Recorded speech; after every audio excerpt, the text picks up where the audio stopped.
As they land on the stony surface of the castle's landing area, Sonoria let go of her hold on Danciel.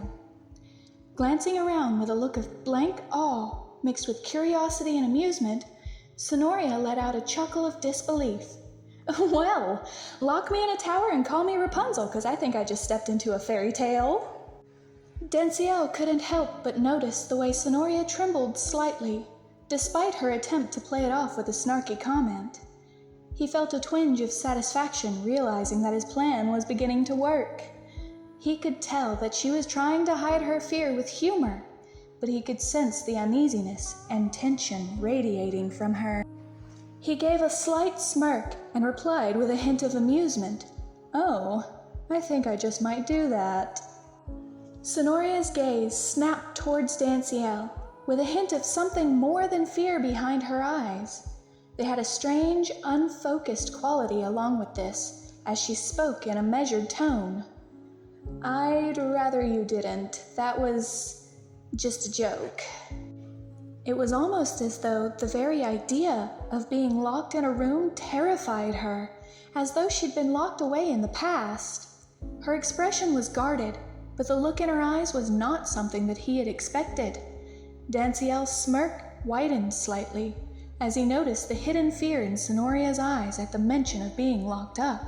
It seemed that there was a personal connection to that idea, and a hint of curiosity filled him as he wondered what it was. He let out a dark chuckle and replied, "Oh, really? And here I thought you were the adventurous type."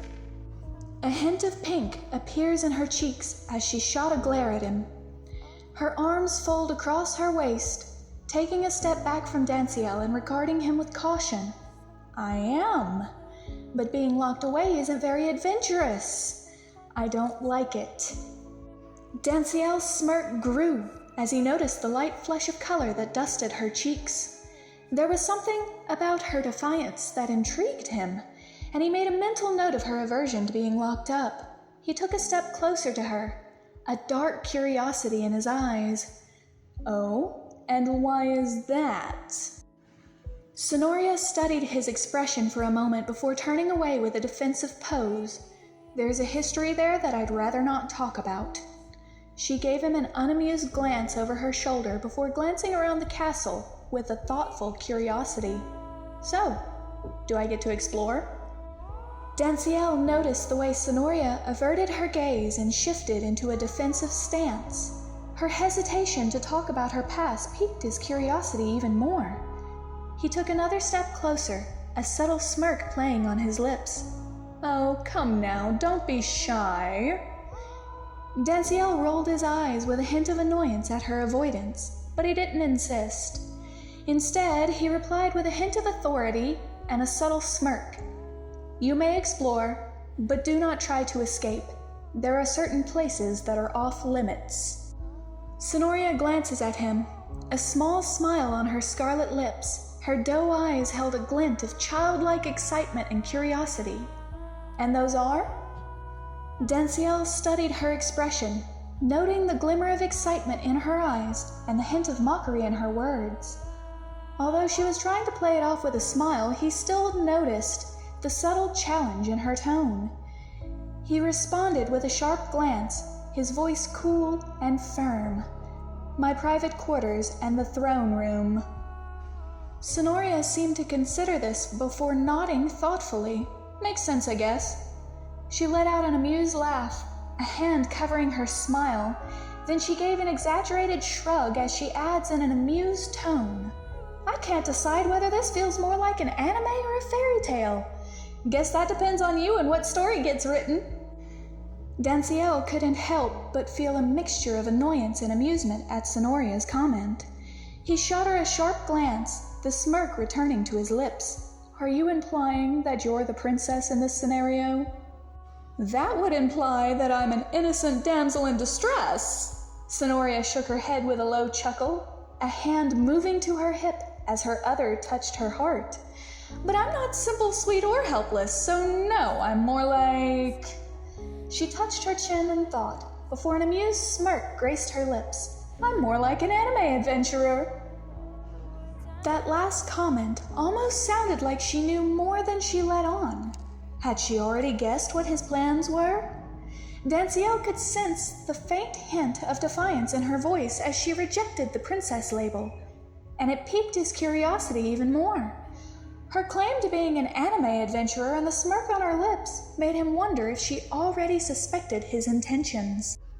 He folded his arms across his chest, studying her carefully as he responded with a hint of mockery. "Oh, really? An adventurer, huh? And just what kind of adventures do you have in mind, little explorer?" Sonoria gives a nonchalant shrug, her tone casual with a strange hint of longing as she steps toward a window. "Who knows? I don't even know what all exists in this world. It's all been hidden."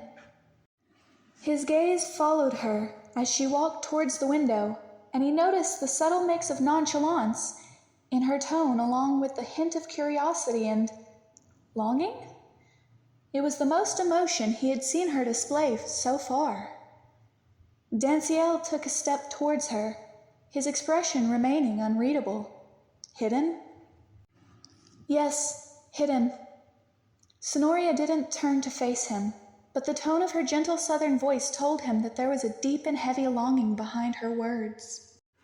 "I get that in this modern world, supernatural beings think they would be rejected, but that isn't the case, and I know you all hide because that's the way the system was made."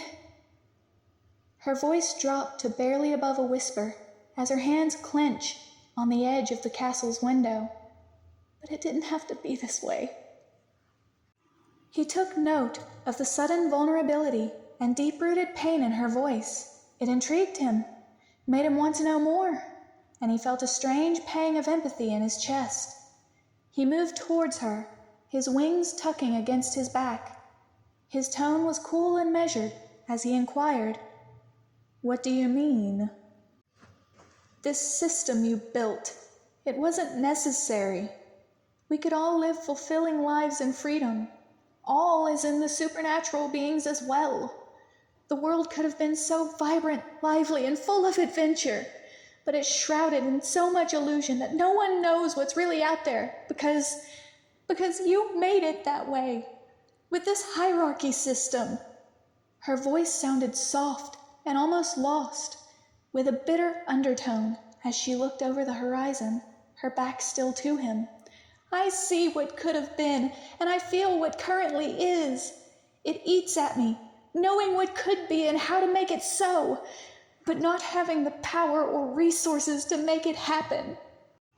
Danciel's expression softened slightly, his eyes studying her with a mix of fascination and something else. Her words struck a chord within him, and he felt a strange sense of protectiveness as she spoke of the world's potential. He brushed it off as he took a step closer, his voice firm, but with a hint of curiosity. "And just how do you know all this, little adventurer?" "By reading between the lines of what is written." Sonoria replies in a matter-of-fact tone that still held melancholy. She took a deep breath before turning to face Danciel with an unreadable expression. "Which room will I be staying in? I'd like a moment to myself if you don't mind." Danciel regarded her for a moment, his eyes holding a gleam of intrigue. Her enigmatic response left him wanting more, but he pushed the feeling aside. "Of course," he replied, his voice smooth and courteous. "You'll be staying in a guest room nearby. However, I do feel it necessary to inform you of something." Sonoria resisted the urge to roll her eyes, glancing at him with a knowing expression. A hand moves to her hip as she responded with nonchalance in her tone, an eyebrow raising. "Let me guess, a guard will be with me at all times?" Danciel smirked slightly at her perceptiveness, impressed by her quick wit. "Sharp as a tack, I see," he remarked. "Yes, there will be a guard stationed outside your door, at all times." The look on her face suggested that she had expected this, as her arms fold across her waist. "Yeah, it makes sense. They're probably going to follow me around too, huh?"